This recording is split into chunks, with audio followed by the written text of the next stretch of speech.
Bună, dragii mei prieteni! Bine v-am găsit la o nouă rețetă. Astăzi am pentru dumneavoastră o surpriză și mai mare, și anume o super rețetă cu cartofi foarte, foarte veche, cred că are peste 100 de ani.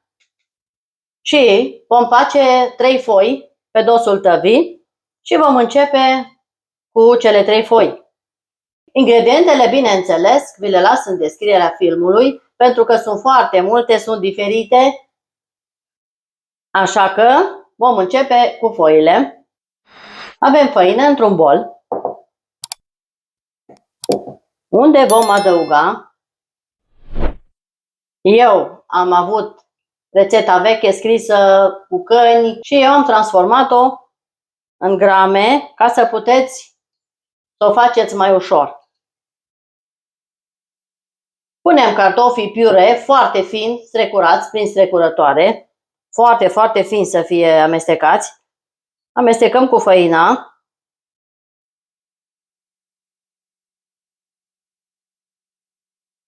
Punem și zahărul. Aici avem griș. Vom pune peste făină. Punem un ou întreg. Bineînțeles, avem o cană de ulei.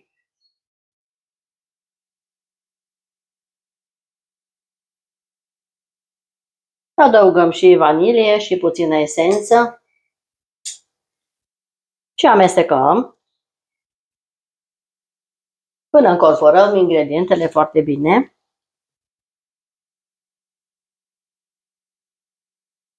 Îngingem cuptorul la 180 de grade Celsius. Acum avem jumătate de lămâie stoarsă și aici avem o linguriță de bicarbonat.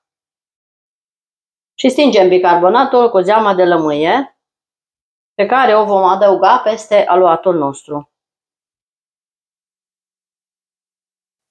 Acum voi frământa cu mâna.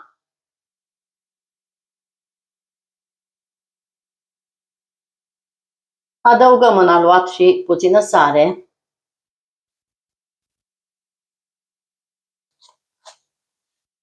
Punem aluatul pe masă.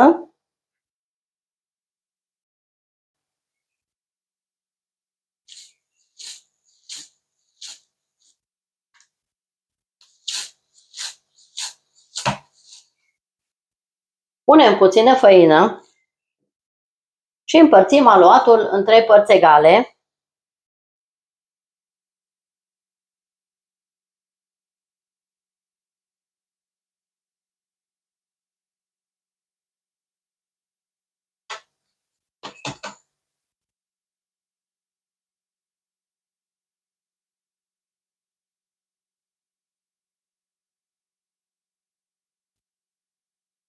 Dacă vreți, puteți să-l cântăriți, însă eu nu îl cântăresc. Îl facem așa la ochi.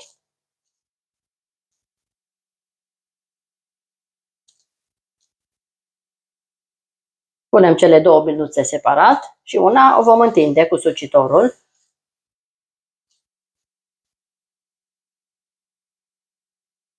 De mărimea tăvii noastre.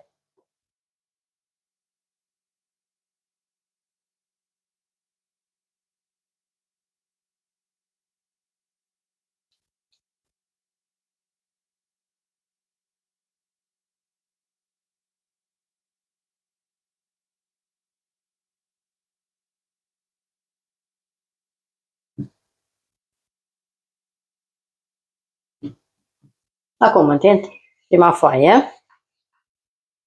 Ne ajutăm de făină, pentru că este foarte, foarte fragedă, să nu se rupă.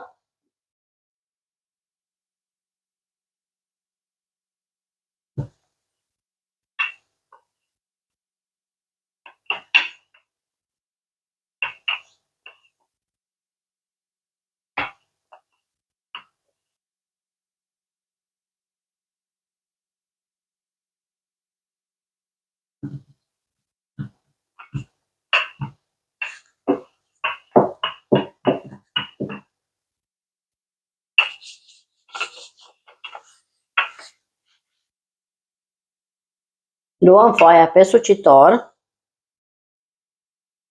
și o punem pe hârtia de copt.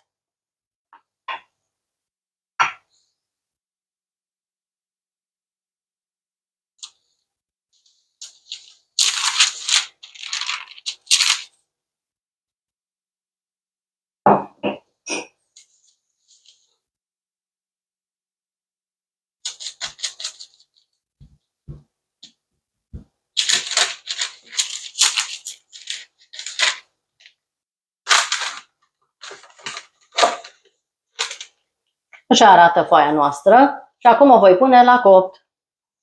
Dragii mei, am scos și cea de-a doua foaie. Așa arată cele două foi. Iar acum vom pune și a treia foaie.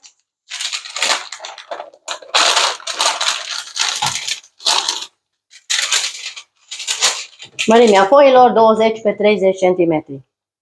Și o vom pune la copt circa 15-20 de minute. Până sunt frumos colorate pe margine. Nu țineți nici foarte mult să se ardă. Și acum la copt. Acum voi face crema până se coace blatul și am o oală. Dăm drumul la foc și voi pune zahăr să se caramelizeze. Vom face un sirop de zahăr ars. Și lăsăm pe foc până se caramelizează zahărul.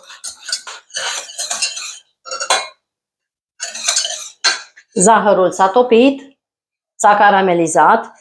Acum, cu mare atenție, vom pune apă peste să facem un sirop din zahăr ars.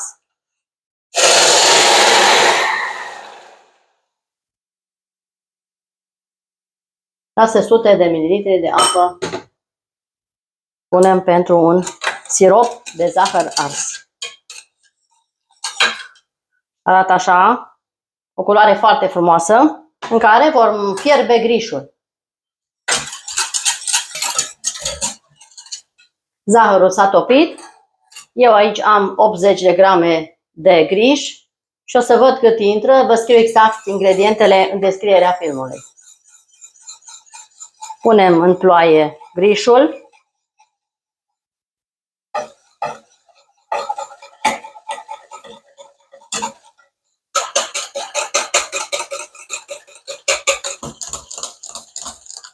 Crema noastră este gata, așa arată.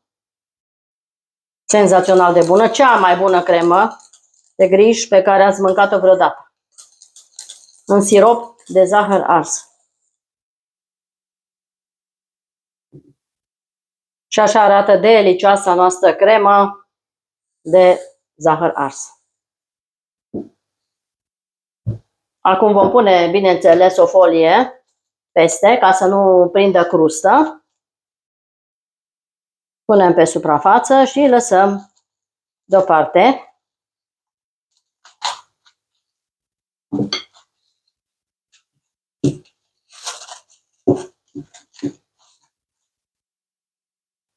Și după ce s-au răcit și foile și crema, o să revin să vă arăt și modul de a umple această prăjitură. Ne vedem curând! Dragii mei, foile s-au răcit, toate trei. Crema s-a răcit și ea. Avem nevoie pentru umplutură, pe prima foaie, de dulceață. Eu folosesc dulceață de caise. Am în jur de 250 de grame. Atunci voi face o glazură din zahăr. Ingredientele vi le las toate în descriere. Și pentru glazură. Și aici avem o lingură mare de cacao.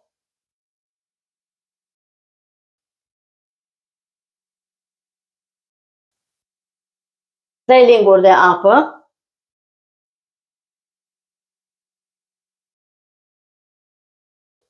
Și 2 lingurițe de ulei.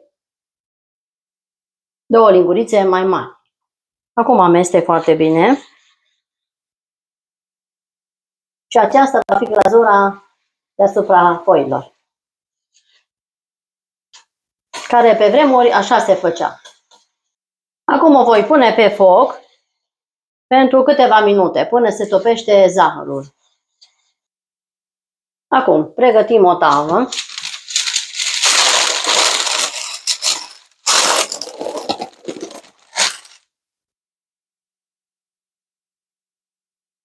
Punem de desubt folie de plastic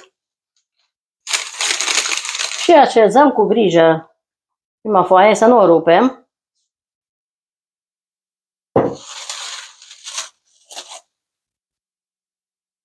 Crema noastră arată foarte, foarte bine. Este perfectă.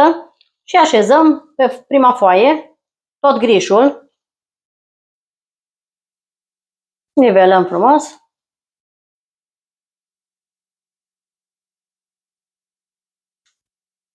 Încercați această foarte veche rețetă și o să vedeți cât este de extraordinar de gustoasă. O rețetă foarte, foarte veche de-a bunicilor, pe care nu-i cunoaștem. Fără lapte. Crema noastră de cacao este gata, așa arată. O punem deoparte până când umplem prăjitura. Am nivelat foarte bine. Acum punem cea de-a doua foaie.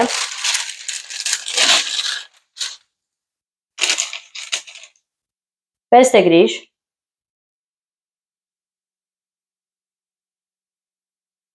Apăsăm.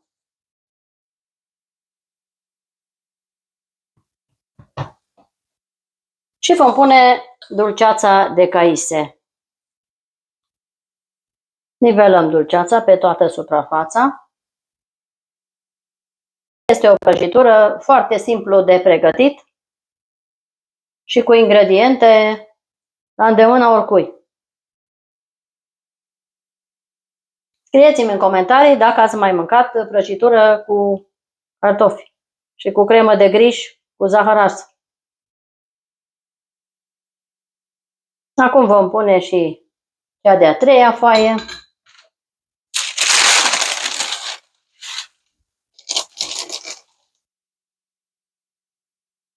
Și prăjitura noastră este gata. Apăsăm foarte puțin. Acum vom turna ciocolata noastră fierbinte peste prăjitură și nivelăm. Vedeți ce culoare frumoasă are de la cacao. Este o glazură foarte simplă care înainte așa se făcea. Ulei, puțin apă, puțin zahăr, cacao și asta e tot. Și ieșeau prăjiturile minunate.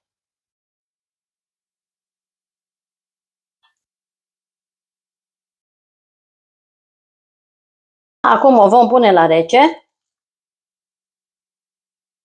și o să vă arăt și secțiune. Pe curând!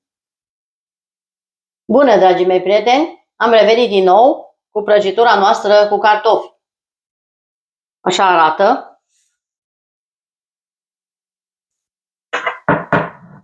Am ținut-o câteva ore bune la frigider. Și acum să vă arăt și o secțiune. Să vedeți cum este interiorul. Așa. Încercați rețeta cu mare încredere. Poate fi o prăjitură de post, însă scoateți oul. Eu am pus un ou în rețetă. Și poate fi și de post, într-adevăr.